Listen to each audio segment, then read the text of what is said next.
अगोदर प्रॉब्लेमची मार्किंग करून घ्या. ट्रायल बॅलन्स बघा.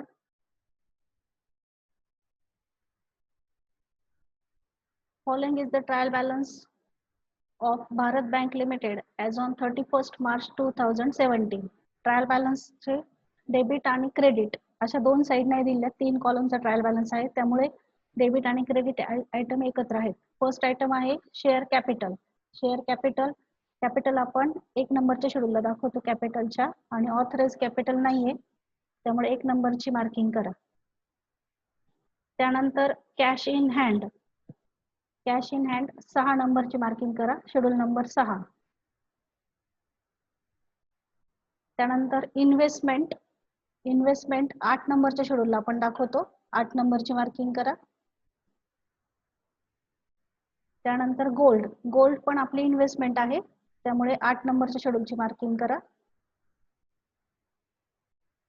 त्यानंतर इंटरेस्ट अॅक्रूड. इंटरेस्ट अॅक्रूड जर ऍडजस्टमेंट मध्ये आलं तर त्याचे 2 इफेक्ट होतात. एक अॅक्रूड आहे, येणं आहे म्हणून 13 नंबरला इंटरेस्ट अर्नला, आणि सेकंड इफेक्ट 11 नंबरच्या शेड्यूलला येतो अदर ऍसेटला. पण हे ट्रायल बॅलन्स मध्ये आलेलं आहे आणि डेबिट साईडला आलेलं आहे. डेबिट साईडचे आयटम आपण पोस्टिंग करताना 6 ते 11 शेड्यूल मध्ये पोस्टिंग करतो आणि 15 आणि 16 नंबर मध्ये, त्यामुळे याचा एकच इफेक्ट येईल 11 नंबरच्या शेड्यूलला अदर ऍसेटला 11 नंबरची मार्किंग करा. त्यानंतर डिपॉझिट्स आहेत. प्रत्येक प्रॉब्लेम मध्ये 3 डिपॉझिट्स येतात, करंट डिपॉझिट, सेव्हिंग डिपॉझिट आणि फिक्स्ड डिपॉझिट. पण ह्या प्रॉब्लेम मध्ये आणखी एक आलेला आहे सिक्युरिटी डिपॉझिट, आणि ते क्रेडिट साईडला आहे, त्यामुळे 4ही डिपॉझिट्सला 3 नंबरची मार्किंग करा डिपॉझिट्सची. त्यानंतर share premium account. Share premium म्हणजे शेअर्सवर जो आढावा घेतलेला असतो एक्स्ट्रा पैसे, ते शेअर प्रीमियमला दाखवतात. हा कंपनीचा स्वतःचा रिझर्व असतो, त्यामुळे तो आपण 2 नंबरच्या शेड्यूलला दाखवणार, त्याला 2 नंबरची मार्किंग करा. त्यानंतर रिझर्व्ह फंड. रिझर्व्ह फंड पण आपण 2 नंबरच्या शेड्यूलला दाखवतो, 2 नंबरची मार्किंग करा. त्यानंतर सिल्वर बिलियन आपली इन्व्हेस्टमेंट आहे, फक्त सिल्वर जर शब्द आला असता तर अदर ऍसेटला दाखवलं असतं.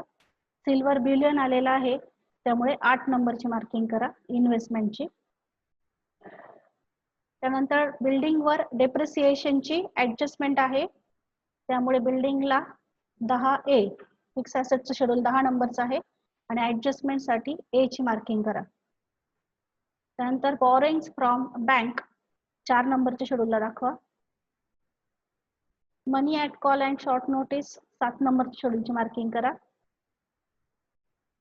त्यानंतर ऍडव्हान्सेसला 9 नंबरची मार्किंग करा. ह्या प्रॉब्लेम मध्ये लोन, कॅश क्रेडिट आणि ओव्हरड्राफ्ट आलेला नाही, त्यामुळे आरडीची ऍडजस्टमेंट जी आहे ती आपल्याला ऍडव्हान्सेसवर करायची आहे, म्हणून 9A लिहा.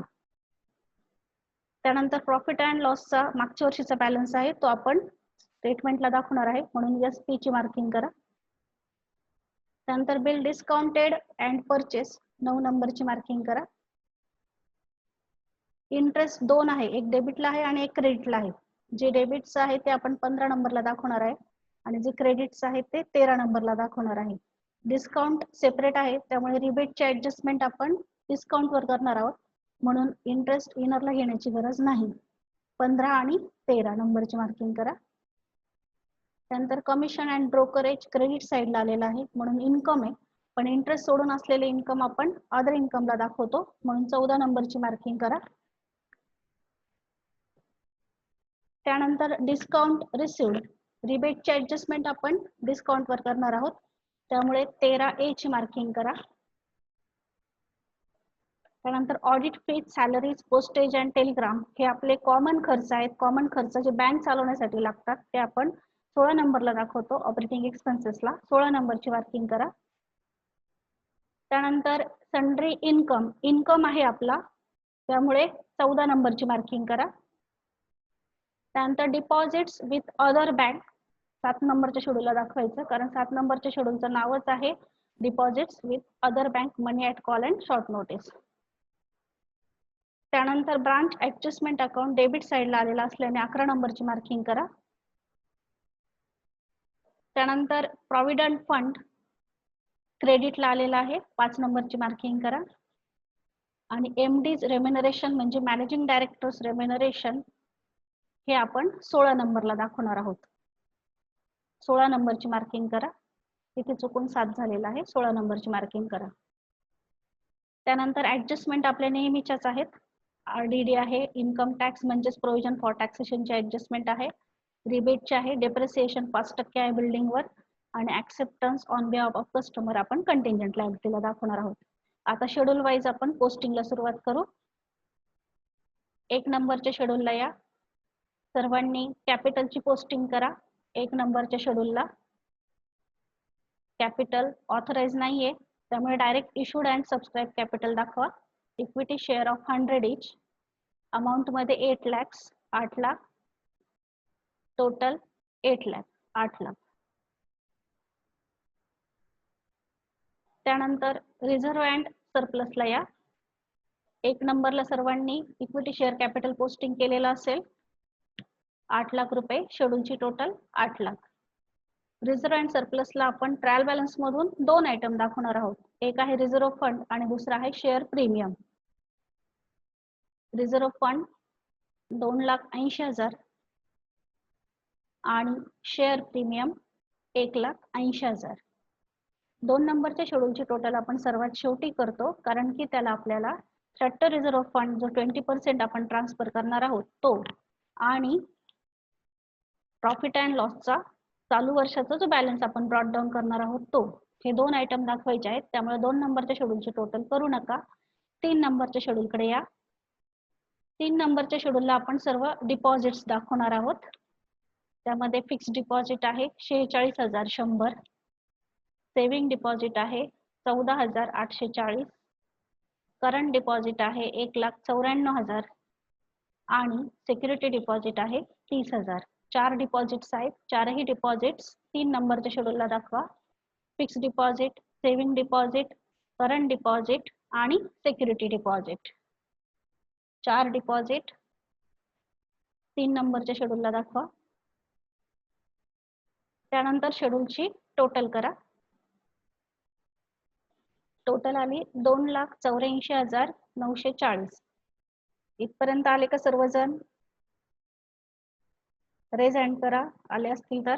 डिपॉझिट्स पर्यंत ओके. त्यानंतर 4 नंबरच्या शेड्यूलला आपण दाखवणार आहोत बॉरोइंग्स. बॉरोइंग्सला फक्त सिंगल आयटम आहे, बॉरोइंग फ्रॉम बँकचा. 4 नंबरच्या शेड्यूलकडे या. बॉरोइंग्स कडे, बॉरोइंग्स मध्ये एकच आयटम आहे, बॉरोइंग्स फ्रॉम बँक, अमाऊंट मध्ये 1,54,460. टोटल तेवढीच येईल, 1,54,460.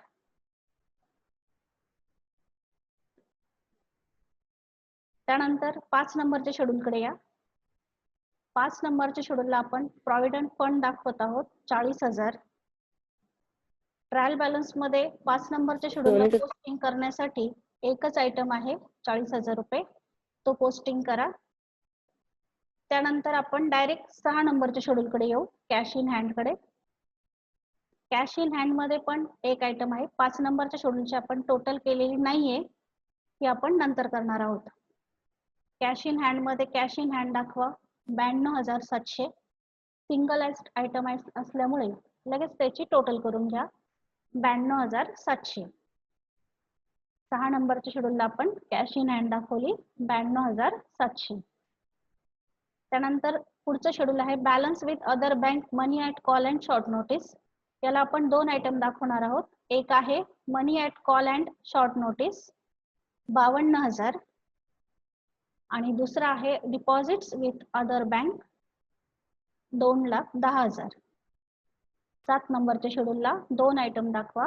मनी at call and short notice 52,000 आणि डिपॉझिट्स विथ अदर बँक 2,10,000.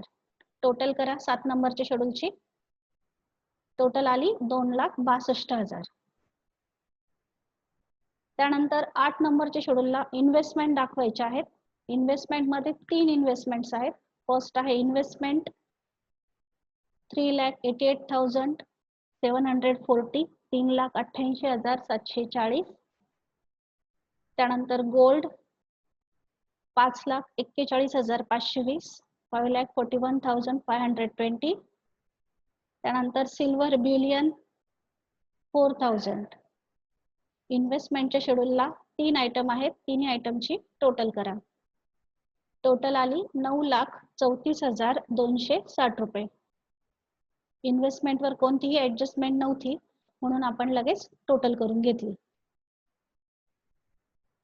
त्यानंतरचं शेड्यूल आहे ऍडव्हान्सेसचं.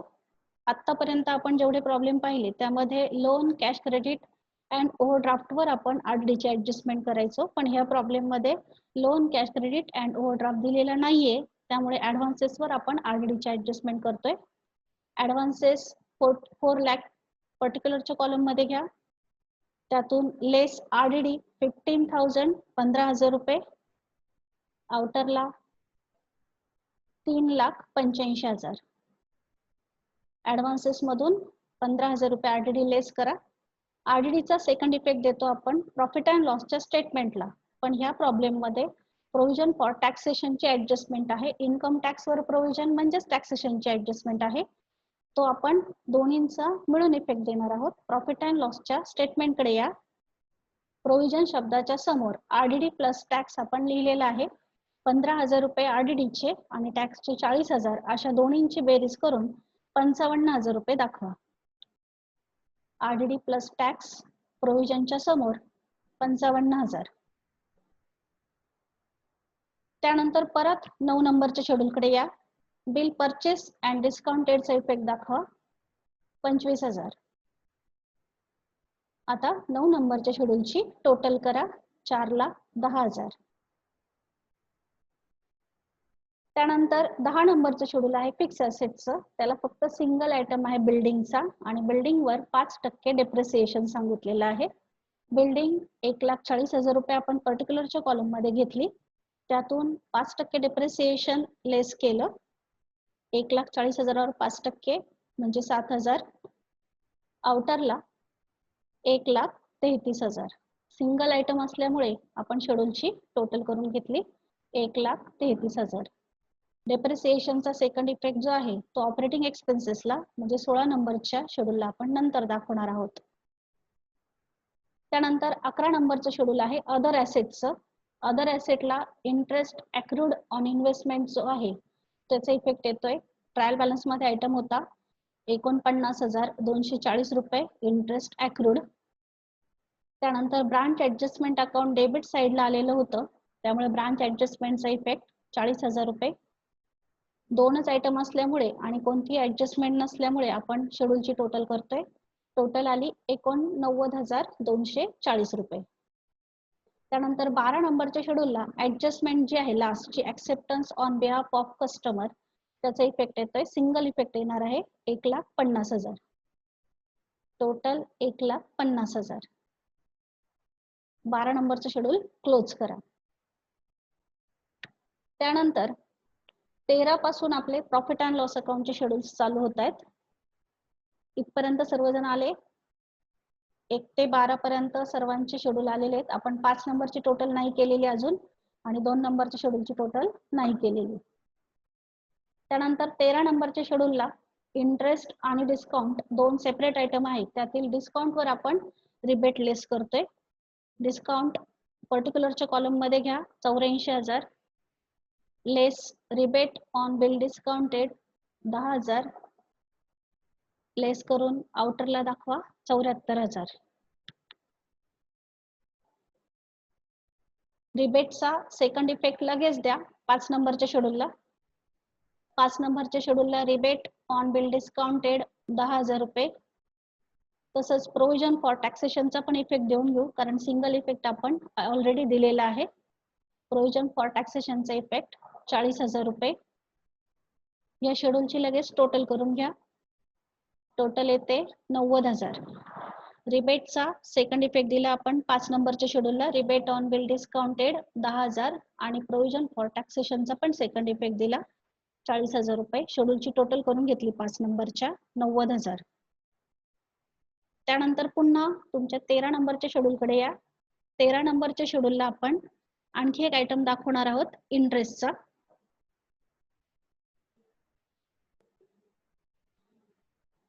इंटरेस्ट 1,44,000.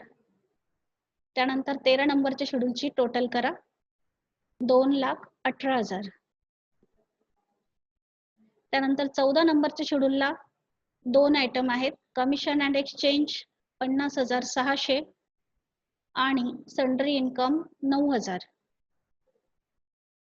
टोटल आली 59,600. 14 नंबरच्या शेड्यूलला कमिशन अँड एक्सचेंज 50,600 आणि सन्ड्री इन्कम 9,000. टोटल आली 50,600, 49,600 सॉरी. त्यानंतर इंटरेस्ट एक्सपेंडेडचं शेड्यूल आहे, त्याला सिंगल आयटम पोस्टिंग होतंय. इंटरेस्ट पेडचा 15,900. टोटल दाखवा 15,900.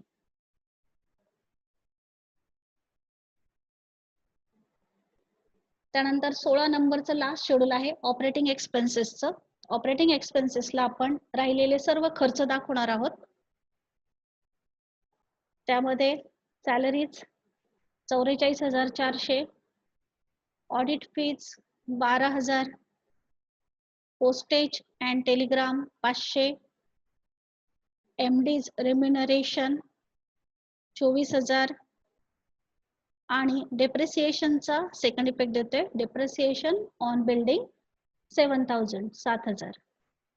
शेड्यूलची टोटल करा 87,900. Salary 44,400, audit fees 12,000, postage and Telegram 500, MD's remuneration 24,000, depreciation on building 7,000, 7,000. Total 87,900. आता आपण प्रॉफिट अँड लॉस अकाउंट जे आहे ते क्लोज करतोय.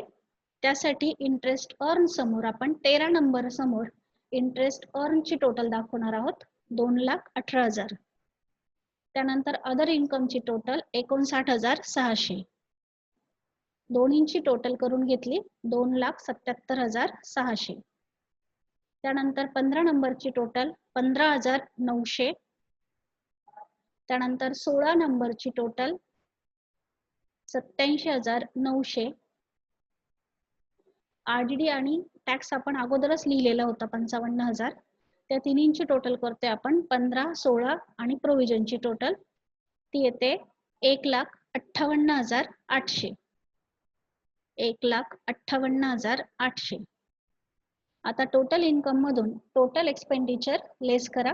2,77,600 मधून 1,58,800 लेस करा आणि जे उत्तर येईल ते प्रॉफिट फॉर द इयर समोर लिहा. त्यापूर्वी आपण प्रॉफिट अँड लॉसचा जो मागचा बॅलन्स होता तो ब्रॉट डाऊन करून घेतलेला आहे 13,000 रुपये आणि वजाबाकी करून आलेलं उत्तर आहे 1,18,800. प्रॉफिट फॉर द इयर आला 1,18,800. आता दोन्ही प्रॉफिटची बेरीज करून घेऊ. 13,000 आणि 1,18,800 ची बेरीज 1,31,800. टोटल प्रॉफिट आलाय आपला 1,31,800. आता जो प्रॉफिट फॉर द इयर आहे त्यावर आपण 20% स्टॅट्युटरी रिझर्व्ह कॅल्क्युलेट करतो. 1,18,800 वर 20% स्टॅट्युटरी रिझर्व्ह कॅल्क्युलेट करा आणि तो घ्या 20% ट्रान्सफर टू स्टॅट्युटरी रिझर्व्हच्या समोर. तो येतोय 23,760 रुपये. आता नेट प्रॉफिट कॅल्क्युलेट करा. 1,31,800 रुपये आपला टोटल प्रॉफिट आहे, त्यातून 20% ट्रान्सफर टू स्टॅट्युटरी रिझर्व्ह लेस करा. जी बॅलन्सिंग फिगर येईल ती येईल net profit for the year. तो येतोय 1,08,040 रुपये. वरची टोटल जी आहे ती खाली टोटलला दाखवून द्या. आता आपला आलेला नेट प्रॉफिट आणि स्टॅट्युटरी रिझर्व्ह हे दोन आयटम आपण पोस्टिंग करणार आहोत 2 नंबरच्या शेड्यूलला. 2 नंबरच्या शेड्यूलकडे या. स्टॅट्युटरी रिझर्व्ह ट्रान्सफर्ड 23,760 आणि net profit for the year brought down 1,08,040. हे दोन आयटम दाखवा 2 नंबरच्या शेड्यूलला.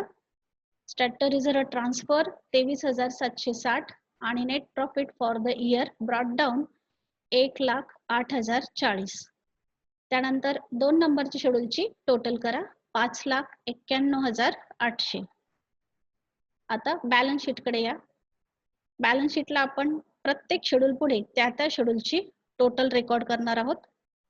1 नंबरची टोटल 8 लाख, 2 नंबरच्या शेड्यूलची टोटल 5,91,800. 3 नंबरच्या शेड्यूलची टोटल 2,84,940. 4 नंबरच्या शेड्यूलची टोटल 1,54,460. 5 नंबरच्या शेड्यूलची टोटल 90,000. त्यानंतर 6 नंबरच्या शेड्यूलची टोटल 92,700. 7 नंबरच्या शेड्यूलची टोटल 2,62,000. 8 नंबरच्या शेड्यूलची टोटल 9,34,260. 9 नंबरच्या शेड्यूलची टोटल 4,10,000. 10 नंबरच्या शेड्यूलची टोटल 1,33,000 आणि 11 नंबरच्या शेड्यूलची टोटल 89,240. 12 नंबर कंटिंजंट लायबिलिटीचा आहे, तो काउंटिंग मध्ये घ्यायचा नाही, परंतु अमाऊंट रेकॉर्ड करा 12 नंबर समोर. 12 नंबरची टोटल 1,50,000. बिल्स फॉर कलेक्शन नाहीये. आता आपण टॅली करतोय. 1 ते 5 ची टोटल आली आहे 19,21,200 आणि 6 ते 11 ची पण टोटल आलेली आहे 19,21,200.